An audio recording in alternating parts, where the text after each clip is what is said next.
অনেকদিন আগের কথা। রহিমপুর নামে এক গ্রামে বিভূতি নামে এক কাঠুরে বাস করত। সে খুব গরিব ছিল। তার সম্বল বলতে ছিল একটি ভাঙা কুঠার এবং পশুর মতো একটি দুর্বল ঘোড়া এবং একটি গাধা। এভাবে সে তার একমাত্র মেয়েকে নিয়ে কোনো মতে দিন কাটাচ্ছিল। একদিন কাঠুরে তার দুর্বল ঘোড়ার পিঠে কাঠের বোঝা চাপিয়ে মেয়েকে বলল, মা, আমি বাজারে যাচ্ছি, সন্ধ্যের মধ্যে ফিরে আসব। যদি সব কাঠ বিক্রি হয়ে যায় তাহলে তোর জন্য সুন্দর একটা জিনিস নিয়ে আসব। আপনার ইচ্ছা পূরণ হোক বাবা, কিন্তু একটু সাবধানে থাকবেন, কারণ বাজারে অনেক ধূর্ত লোক থাকে। সেখানে কেউ পয়সা রোজগার করে, আবার কেউ সর্বশান্ত হয়ে যায়। কাঠ বিক্রি করে তাড়াতাড়ি বাড়ি ফিরে আসবেন। আমি খাবার তৈরি করে আপনার জন্য অপেক্ষা করব। ঠিক আছে মা, আমি তোর কথার খেয়াল রাখব। এখন আমি চলি। এই বলে কাঠুরে তার দুর্বল ঘোড়াটিকে নিয়ে বাজারের দিকে রওনা দিল।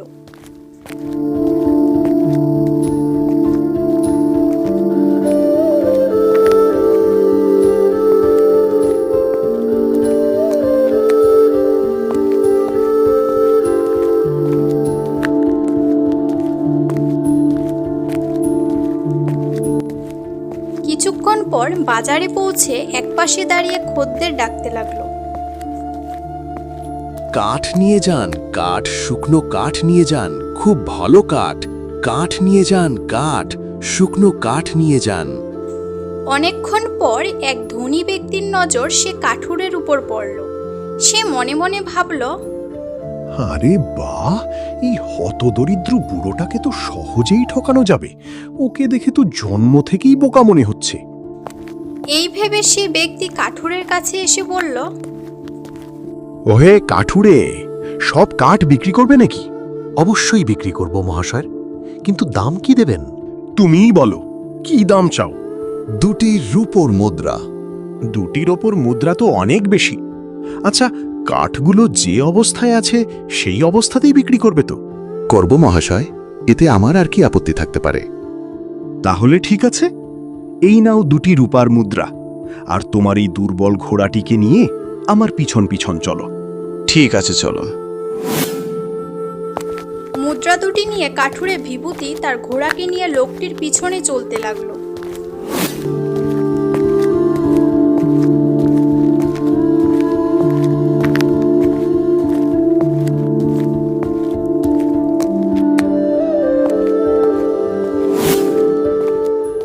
আজ ভাগ্যবশত ভালোই রোজগার হলো।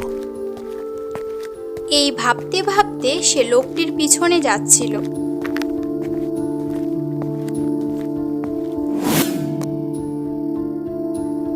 কিছুক্ষণ পর ধনী ব্যক্তিটি কাঠুরেকে নিয়ে নিজের বাড়িতে পৌঁছালো।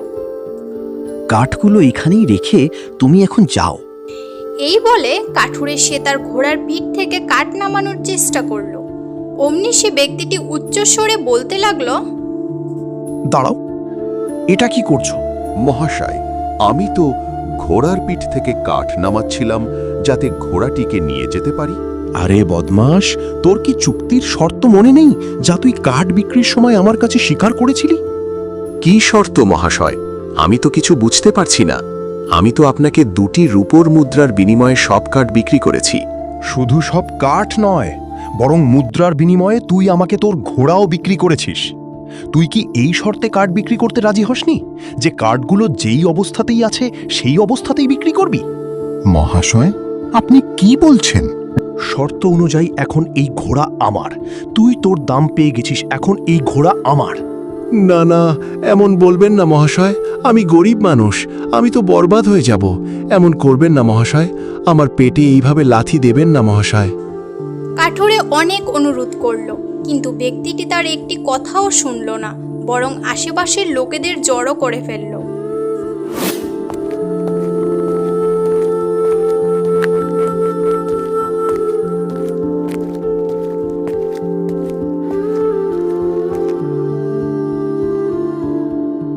দেখুন ভাই সব, এই কাঠুরে চালাকি।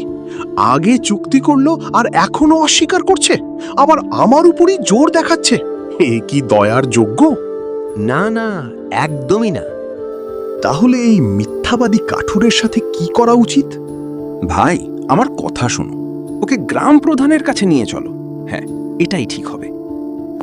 লোকেদের কথায় ধনী ব্যক্তিটি কাঠুরেকে গ্রাম প্রধানের কাছে নিয়ে গেল।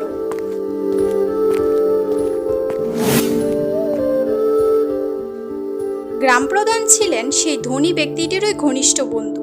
সে গ্রাম প্রধানকে সব ঘটনা খুলে বলল। সব কথা শুনে গ্রাম প্রধান তার বন্ধুর পক্ষেই রায় দিলেন। কাঠুরে তার মালের পুরো দাম পেয়েছে এবং সে খদ্দের শর্ত মেনেছে, তাই দোষ তারই।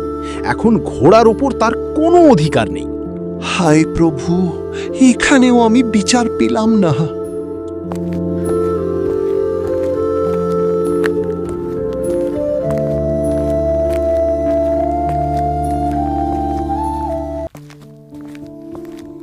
বেচারা বিভূতি তার পোড়া কপালের জন্য কাঁদতে কাঁদতে বাড়ি ফিরল। তখন তার মেয়ে পার্বতী জিজ্ঞাসা করল, এ কি বাবা, আপনার চোখে জল কেন? সব ঠিক আছে তো? কি আর বলবো মা, আমাদের ভাগ্যটাই খারাপ। এমনিতেই আমাদের কাছে কিছুই ছিল না, আজ আমাদের ঘোড়াটাও হাতছাড়া হয়ে গেল। বিপদের সব ঘটনা পার্বতীকে খুলে বলল। সব কথা শুনে পার্বতী তার বাবাকে সাহস দিয়ে বলল, আপনি একটুও চিন্তা করবেন না বাবা, সব ঠিক হয়ে যাবে। ভগবান দেখবেন সব কিছু ঠিক করে দেবে।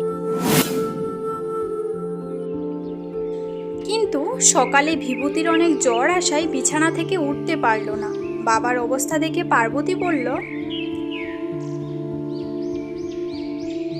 বাবা, আজ আপনার শরীর ভালো নেই, তাই আমি বাজারে যাচ্ছি। হয়তো আমার ভাগ্য আপনার চেয়ে ভালো হবে এবং আমি কাঠগুলো ভালো দামে বিক্রি করতে পারবো। তোর যা ভালো মনে হয় তাই কর মা। যা মা, আমি তোর ফেরার অপেক্ষায় থাকব।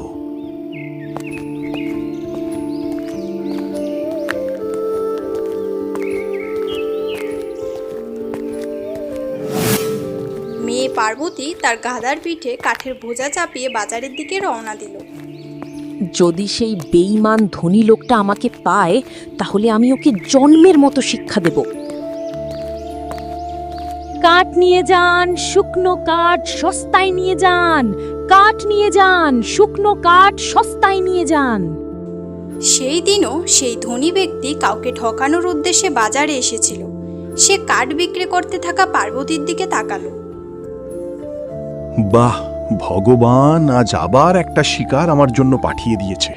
কাল ঘোড়া পেয়েছিলাম, আজ কাঠের সাথে পুরো গাধাটাই পেয়ে যাব। এই ভেবে ধনী ব্যক্তি পার্বতীর কাছে পৌঁছালো।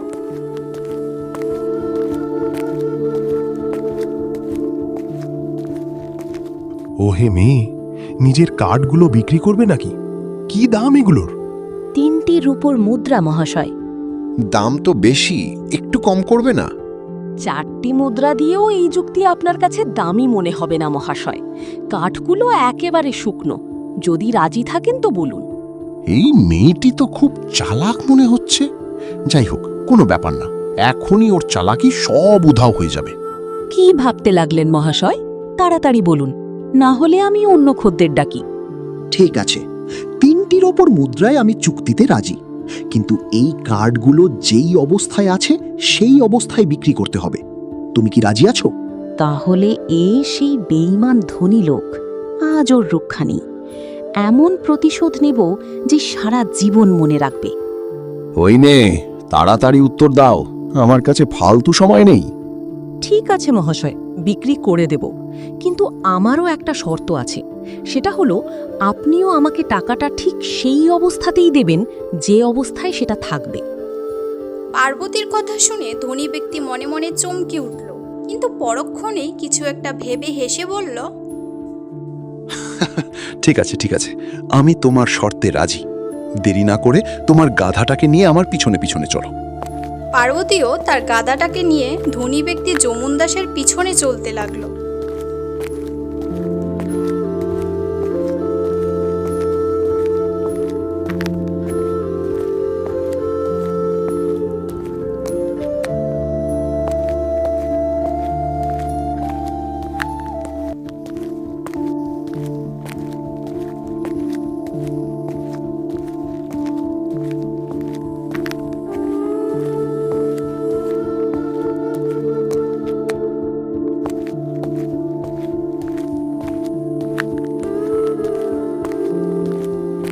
বেঈমান কোথাকার, নিজেকে খুব চালাক ভাবছে।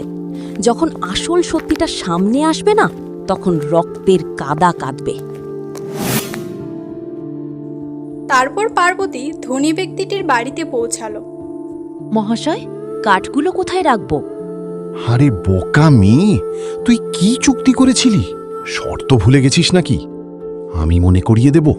ঠিক আছে, আমি গাধাটাকে বেঁধে দিচ্ছি। এই বলে পার্বতী চুপচাপ একটা খুঁটির সাথে গাধাটাকে বেঁধে দিল। আপনার হুকুম আমি পালন করেছি মহাশয়, এবার আমার দামটা দিন। অবশ্যই অবশ্যই, এই নাও তোমার চুক্তির 3টি মুদ্রা। দাঁড়ান মহাশয়, এটা আপনি কি করছেন?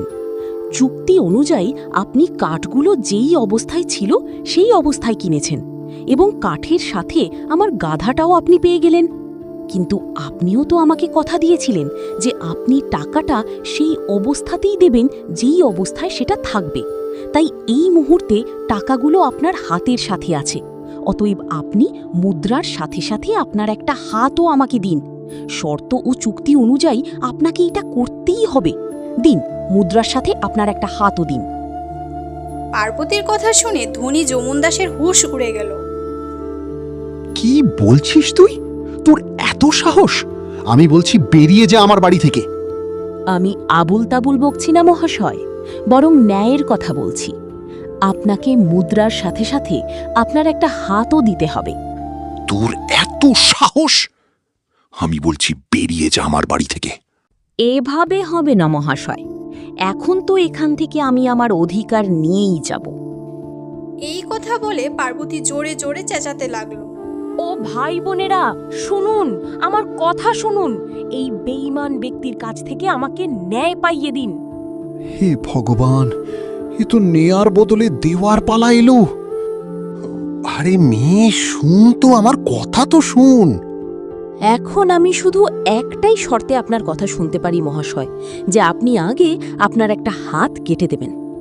আরে মেয়ে, হাতের বদলে আমি তোমাকে একটি ঘোড়া, তোমার গাধা, সব কাঠ আর তার সাথে 4-4টের উপর মুদ্রা দিতে রাজি আছি। ভগবানের দোহাই, লোভ জোর করো না। পার্বতীও নিজের জেদে অটল ছিল। মহাশয়, আমার এসব কিছু চাই না, বরং আপনার একটা হাতই আমার চাই। আজ তো এই 2 পয়সার মেয়েটা আমার সর্বনাশ করেই ছাড়বে।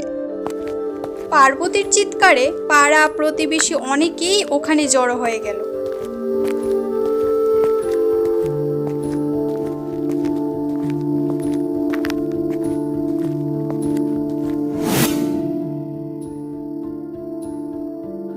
আর পার্বতী তাদের সব কথা খুলে বলল। তারপর শেষে বলল, এখন আপনারাই বিচার করুন, শর্ত অনুযায়ী মুদ্রার সাথে সাথে আমার একটা হাতও পাওয়া উচিত কিনা। হ্যাঁ হ্যাঁ, অবশ্যই পাওয়া উচিত। আর যমুনদাস, কাল এই শর্তে তুই এক গরিব কাঠুরের কাছ থেকে তার ঘোড়া কেড়ে নিয়েছিলি। আজ তোকেও এই হাতটা মেয়েটাকে দিতে হবে, অবশ্যই দিতে হবে। না হলে আমরা তোকে জোর করে গ্রাম প্রধানের কাছে নিয়ে যাব। কি ভাই সব? হ্যাঁ হ্যাঁ, আমরাও সাথে আছি। আমি নিজের ইচ্ছাতেই গ্রাম প্রধানের কাছে যেতে রাজি আছি। আমার পুরো বিশ্বাস আছে যে তিনি এর উপায় বের করে দেবেন।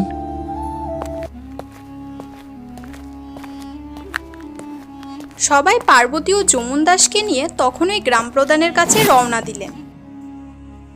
গ্রাম প্রধান ছিলেন যমুনদাসের ঘনিষ্ঠ বন্ধু, এবং এই খবরটা কেউ জানত না, কিন্তু তিনিও সব ঘটনা শুনে দ্বিধায় পড়ে গেলেন। যদি আমি বন্ধুর পক্ষ নিই, তাহলে সবাই আমাকে অধার্মিক ও অন্যায়কারী বলবে, আর এই কথা মহারাজের কানে গেলে আমার আর রক্ষা নেই। গরিবের সাথে ন্যায় করুন মহাশয়, আর আমাকে আমার অধিকার পাইয়ে দিন। সব যুক্তির পর আমরা এই সিদ্ধান্তে পৌঁছেছি যে দোষী এই যমুনদাসী, এবং তোমার দাবি ন্যায়। কিন্তু মেয়ে, তুমি একজন মানুষের হাত নিয়ে কি করবে? যদি আমার কথা শোনো, তাহলে হাতের বদলে যমুনদাস যা দিচ্ছে তার সাথে 5টি রূপোর মুদ্রাও নিয়ে নাও। সাহেব, আমার তো শর্ত অনুযায়ী এর একটা হাতই চাই। গ্রাম প্রধান পার্বতীকে অনেক বোঝালেন। তখন পার্বতী বলল, ঠিক আছে সাহেব, যদি আপনি বলেন তাহলে আমি 100টি সোনার মুদ্রার বিনিময়ে আমার দাবি ফিরিয়ে নিতে পারি। যমুনদাস পার্বতীর কথা শুনে বলে উঠল, না মহাশয়, আমি ওর এই দাবি মানতে পারবো না। এ দাম অনেক বেশি। মহাশয়, যদি এর দাম ওর একটা হাতের চেয়ে বেশি হয় তাহলে আমার একটা হাতই চাই। দয়া করে দেরি না করে ওর একটা হাত কেটে আমাকে দিন।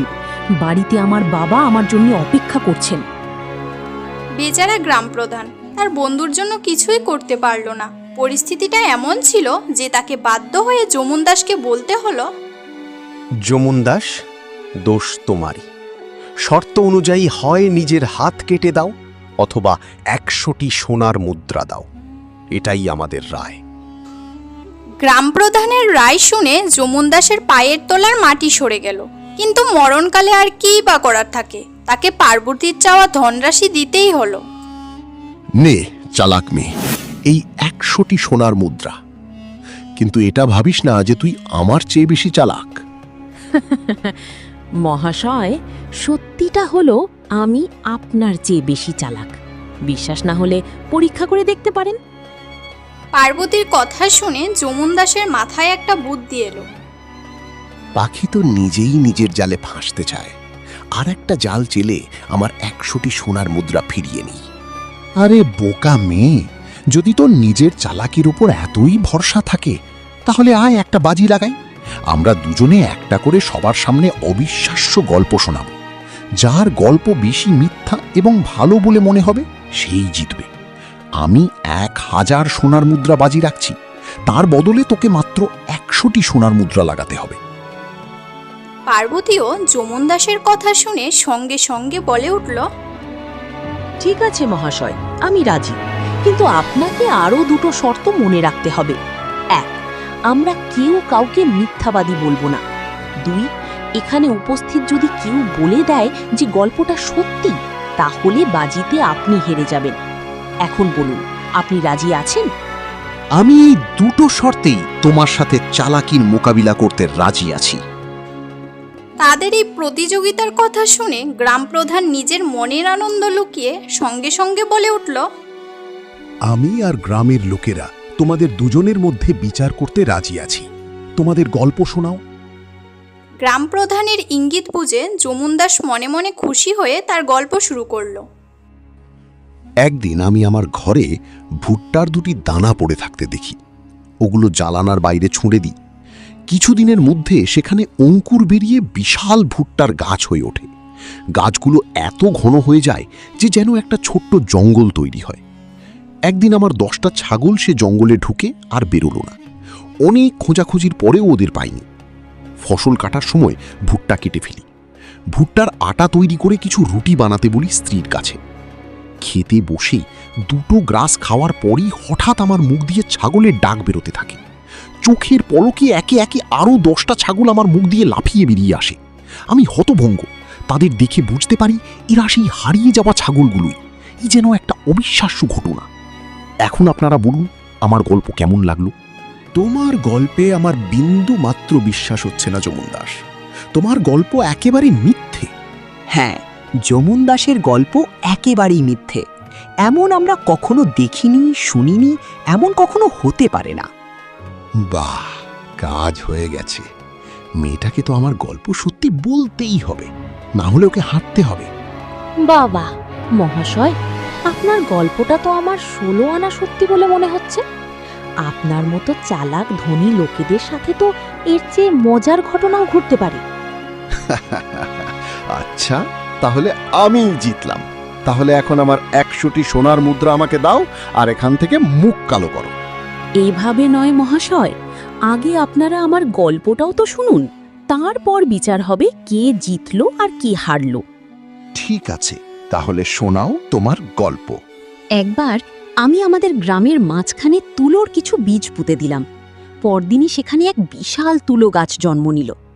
এতটাই উঁচু যে তার মাথা মেঘ ছুঁয়ে ফেলল, আর ছায়া পড়তে লাগলো দূরের পাহাড়ের উপর পর্যন্ত। পুরো গ্রাম জুড়ে তখন বিস্ময়ে বলল, এই গাছটা তো গরমের মধ্যে ঠান্ডা ছায়া দিয়ে পুরো গ্রামকে রক্ষা করছে। সবাই আমাকে আশীর্বাদ করল, ভগবান ওই মেয়েটার মঙ্গল করুন, এমন গাছ আমাদের উপহার দিয়েছে। যখন তুলো পেকে গেল, আমি সেগুলো পরিষ্কার করে 50টা বস্তায় ভরে ফেললাম এবং সবকটা বস্তা ঘোড়ার পিঠে চাপিয়ে দিলাম। তারপর বড় দাদাকে বললাম, তুমি এগুলো শহরে নিয়ে গিয়ে বিক্রি করে এসো।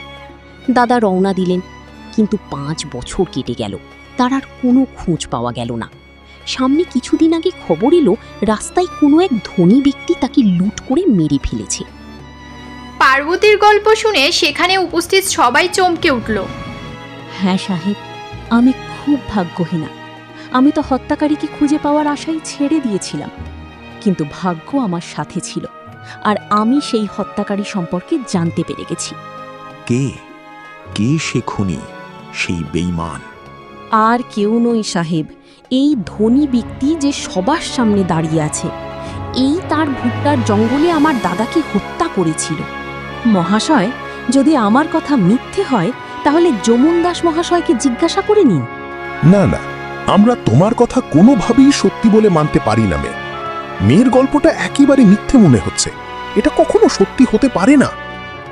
পার্বতীর কথা শুনে বেচারা যমুন দাসের চোখের সামনে অন্ধকার ছেয়ে গেল। খুব খারাপভাবে ভেসেছি নিজেরই জালে। যমুন দাস নিজের অভিশাপ দিতে দিতে ভাবছিল, তখন পার্বতী বলে উঠল, কি ভাবছেন মহাশয়? তাড়াতাড়ি বলুন, আমি মিথ্যে বলছি নাকি সত্যি? এই মেয়েটা তো খুব চালাকের সাথে আমার বন্ধুকে ফাঁসিয়েছে। সবাই উপস্থিত আছে, আমি চাইলেও আমার বন্ধুকে এবার সাহায্য করতে পারবো না। গ্রাম প্রধান এসব ভাবছিল, তখন যমুন দাস করুণা দৃষ্টিতে তার বন্ধু গ্রাম প্রধানের দিকে তাকালো। আমার দিকে তাকাবেন না যমুন দাস, তাড়াতাড়ি উত্তর দিন, মেয়েটা সত্যি বলছে নাকি মিথ্যে? মিথ্যেবাদী মেয়ে, একেবারে মিথ্যে কথা বলছে, একেবারে মিথ্যে। তাহলে আমি চালাকির প্রতিযোগিতায় আপনার থেকে জিতে গেলাম। দিন আমাকে 1000টি সোনার মুদ্রা দিন। এই নে 1000টি সোনার মুদ্রার থলি, আর এক্ষুনি এখান থেকে ভাগ, না হলে আমি এক্ষুনি তোর গলা টিপে ধরব, পরে আমার যা হয় হবে। আমি যাচ্ছি মহাশয়, কিন্তু আমার দুটো কথা গাঁট বেঁধে নেবেন। প্রথমত, কোনো দুর্বল ও গরিবকে আবার ঠকানোর চেষ্টা করবেন না, আর দ্বিতীয়ত, কাউকে বাচ্চা ভেবে বুদ্ধির খেলায় বাজি লাগাবেন না, না হলে হয়তো সেই দিনটা আপনার জীবনের শেষ দিন হবে। বেচারা যমুন দাস নিজের কৃতকর্মের জন্য অনুশোচনা করা ছাড়া আর কোনো পথ খুঁজে পেল না। আর পার্বতী ভরা সভা থেকে নিজের জেদ আর সোনার মুদ্রা নিয়ে বাড়ি ফিরে এল।